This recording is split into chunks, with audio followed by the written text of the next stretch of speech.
आसिफ अली जरदारी 26 जुलाई सन 1955 को नवाबशाह में पैदा हुए। इनके वालिद हाकिम अली जरदारी बिजनेसमैन और बहुत बड़े सियासतदान रह चुके हैं। आसिफ अली जरदारी से पहले हम कुछ बात कर लेते हैं उनके वालिद हाकिम अली जरदारी की। हाकिम अली अपने कबीले के सरदार भी रह चुके हैं, यानी कि आसिफ अली जरदारी का ताल्लुक एक सरदार घराने से है। हाकिम अली जरदारी ने 60 की दहाई में एक बहुत बड़ा सिनेमा हॉल बनाया, जिसका इफ्तिताह करने खुद सदर अयूब अली खान आए थे। तब सिनेमा वैसे ही बड़ा मुनाफा बख्श कारोबार हुआ करता था, इसलिए आसिफ अली जरदारी को पैसे की कोई कमी नहीं थी। जरदारी खानदान और पीपल्स पार्टी का रिश्ता बहुत पुराना है। हाकिम जरदारी जुल्फकार अली भुट्टो के बिल्कुल इब्तदाई सियासी दोस्तों में से थे। 70 के इलेक्शन में पीपल्स पार्टी के टिकट पर कौमी असम्बली के रुकन बने, लेकिन कुछ इख्तलाफात की वजह से पीपल्स पार्टी से राहें जुदा करके ANP में शामिल हो गए।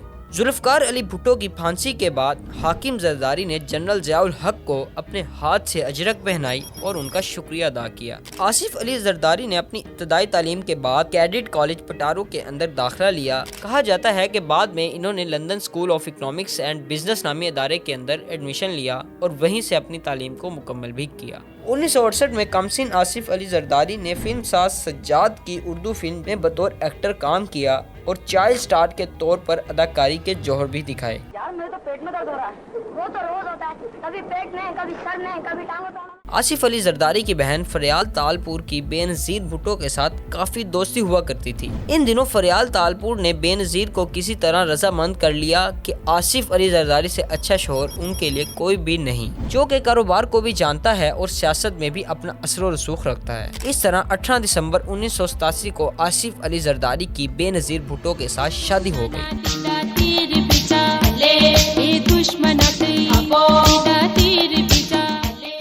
शादी बहुत ही रवायती अंदाज में हुई थी। आजकल के दौर में अगर किसी की शादी में 1000 बंदा इकट्ठा हो जाए तो कहा जाता है कि बहुत बड़ी शादी थी, लेकिन आसिफ अली जरदारी की शादी में 1 लाख लोगों ने शिरकत की थी। बहुत लोगों की राय थी कि आसिफ अली जरदारी किसी तरह से भी बेनज़ीर भुट्टो के मेयार पर पूरा नहीं उतरते। अब हम बात कर लेते हैं इनकी सियासी जिंदगी के बारे में।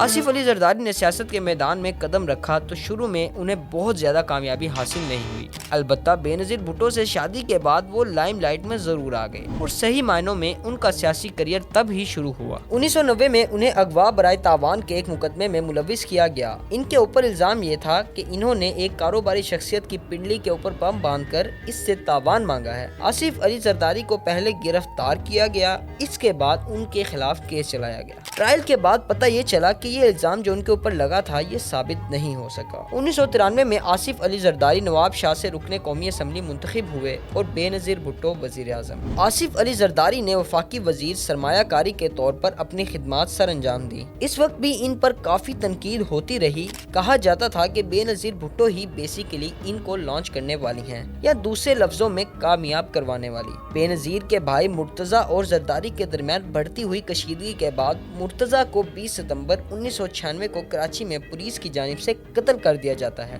बेनज़ीर की हुकूमत को 1 माह के बाद सदर फारूक लगारी ने बरतरफ कर दिया, जबकि दूसरी जानिब जरदारी को गिरफ्तार कर लिया गया और मुर्तजा के कत्ल के साथ साथ बदउनवानी के इल्जामात के तहत फर्द जुर्म आयद कर दी गई। मुर्तजा भुट्टो कौन था, इसका कत्ल किस तरह हुआ, ये सब आपको बताया जाएगा बहुत जल्द मुर्तजा की डायरी में। अब की बार आसिफ अली जरदारी सब सियासतदानों से लंबा अरसा यानी कि 8 साल तक मुख्तलिफ केसेस में जेल काटते रहे और उन्हें सन 2000 में जाकर रिहाई नसीब हुई। बहुत सारे लोग ये बात भी करते हैं कि जेल में इनके ऊपर काफी टॉर्चर हुआ। कुछ लोग जहाँ तक भी कहते हैं कि इनकी जबान को भी काटा जा चुका है। रिहाई के बाद फाइनली आसिफ अली जरदारी ने इस दौर में अपनी हार मान ली और इसके बाद वो बैरून मुल्क जा बसे। बैरून मुल्क जाकर इन्होंने एक गोशा नशीनी की सी जिंदगी इख्तियार कर ली। कुछ लोगों ने इनके बारे में ये रूमर्स फैलाए कि इन्होंने बाहर जाकर एक खुफिया शादी कर ली और अपनी इस बीवी के साथ इन्होंने वहाँ पर अपनी जिंदगी गुजारना शुरू कर दी है। अक्सर लोगों का मानना था कि जरदारी साहब के ताल्लुकात बेनज़ीर के साथ अच्छे नहीं रहे। खास तौर पर मुर्तजा भुट्टो के कत्ल का इल्जाम लगने के बाद बेनज़ीर भुट्टो उनसे काफी मुतनफिर हो चुकी थी। 2007 में बेनज़ीर भुट्टो पर रावलपिंडी में कातिलाना हमला होता है, जिसमें वो अपनी जान गंवा देती है। بےنظیر بھٹو کی شہادت کے بعد فائنلی وہ پاکستان آئے اور اس وقت بھی زرداری صاحب کے اوپر بہت سارے الزامات لگے۔ کچھ لوگوں نے تو یہاں تک کہہ دیا کہ اقتدار کے لالچی زرداری نے ہی اپنی اہلیہ کو اس وقت کی حکومت کے ساتھ مل کر قتل کروایا ہے۔ بےنظیر کے قتل کے بعد جہاں پورا ملک بہت صدمے سے گزر رہا تھا، جیالے سڑکوں پر تھے اور ہر طرف دنگے فساد عروج پر تھے، یہاں زرداری نے پاکستان کھپے کا نعرہ لگایا اور ملک کو ایک بڑی تباہی سے بچا لیا۔ حالانکہ اگر اس وقت یہ نعرہ زرداری صاحب نہ لگاتے اور وہ بھی عمران خان کی طرح ریاست مخالف بیانات دینا شروع کر دیتے تو شاید خدا نخواستہ پاکستان کے حصے ہو چکے ہوتے۔ اور یہ وہ وقت تھا کہ جب یہ خدشہ بھی ظاہر کیا جا رہا تھا کہ سندھ میں علیحدگی پسند جماعتیں اس چیز کا فائدہ اٹھائیں گی اور بےنظیر بھٹو کے قتل کے اوپر مشتعل ہو کر پاکستان توڑنے کی بات کریں گی۔ لیکن ایسے میں آصف علی زرداری کا پاکستان کے اوپر یہ ایک احسان ہے کہ انہوں نے ایک ایسے حالات میں بھی پاکستان کھپے کا نعرہ لگایا۔ اسی لیے لوگوں کو یہ بات ماننے میں زیادہ دیر نہیں لگی کہ ایک زرداری سب پر بھاری۔ وہ زرداری صاحب ہی تھے جنہوں نے جنرل پرویز مشرف کے دور حکومت نے انتخابات میں حصہ لینے کے لیے نواز شریف کو اس وعدے کے ساتھ قائل کیا کہ وہ نواز شریف کے ساتھ مل کر حکومت تشکیل دیں گے، اور 2008 میں نواز شریف اور ان کے درمیان مری معاہدہ بھی طے پایا۔ 2008 میں ملک کے اندر عام انتخابات ہوئے جس کے نتیجے میں پیپلز پارٹی کو وفاق کے اندر وزیر اعظم یوسف رضا گیلانی کی سربراہی میں مخلوط حکومت بنانے کا موقع ملا۔ چند دنوں کے بعد صدارتی انتخابات ہوئے جس میں آصف علی زرداری جنرل ریٹائرڈ پرویز مشرف کی جگہ ملک کے نئے صدر منتخب ہوئے۔ جب آصف علی زرداری صدر پاکستان بنے تو ان دنوں بلوچستان کے حالات بہت کشیدہ تھے، جس پر ایک مرتبہ پھر آصف علی زرداری نے بہترین حکمت عملی سے اس مسئلہ کو حل کیا اور بلوچستان کو پاکستان سے الگ ہونے سے بچایا۔ صدر زرداری اپنی پوری زندگی شدید تنقید کی زد میں رہے۔ الزامات میں گھرے ہوئے زرداری کو کئی تنازعات کا اپنی زندگی کے اندر سامنا کرنا پڑا۔ انہوں نے مختلف الزامات کے باعث کئی سال جیل کے اندر گزارے۔ بےنظیر بھٹو کے دور میں ان پر منصوبوں سے کمیشن لینے اور قومی خزانے کو نقصان پہنچانے کے الزامات بھی لگتے رہے۔ ان کے اوپر مسٹر 10% کا الزام بھی لگا اور کہا جاتا رہا کہ آصف علی زرداری 10% رشوت لے کر تمام لوگوں کے کام کرتے ہیں اور سب کو ملا کر اپنے ساتھ رکھتے ہیں۔ بہت سارے لوگوں نے یہ کہا کہ آصف علی زرداری اپنی مدت پوری نہیں کر پائیں گے، لیکن آصف علی زرداری نے اپنے 5 سال مکمل کیے۔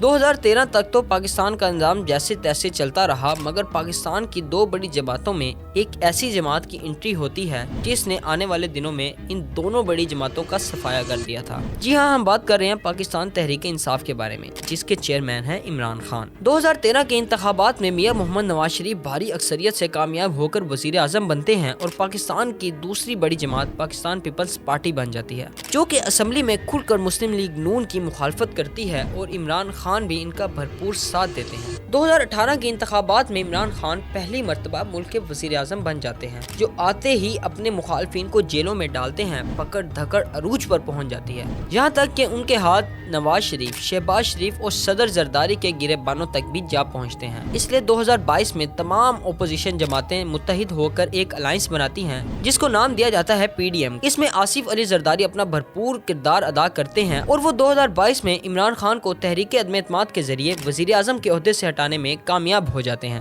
اس کے بعد متحدہ حکومت بنائی جاتی ہے جس میں وزیر اعظم پاکستان شہباز شریف کو بنا دیا جاتا ہے، اور پھر آتے ہیں 2023 کے الیکشن، جس میں کسی بھی پارٹی کو بھاری اکثریت نہیں مل پاتی اور ایک مرتبہ پھر پاکستان مسلم لیگ نون اور پاکستان پیپلز پارٹی مل کر حکومت بناتے ہیں، جس میں صدر پاکستان ایک مرتبہ پھر آصف علی زرداری بن جاتے ہیں۔ اب دیکھنا یہ ہے کہ آصف علی زرداری اب پیپلز پارٹی کا کھویا ہوا مقام اس کو واپس دلا پائیں گے اور ساتھ ہی ساتھ اپنے بیٹے یعنی کہ بلاول بھٹو کو اپنی زندگی میں وزیر اعظم بنتا بھی دیکھ پائیں گے، یا پھر ان کا یہ خواب ہی رہ جائے گا۔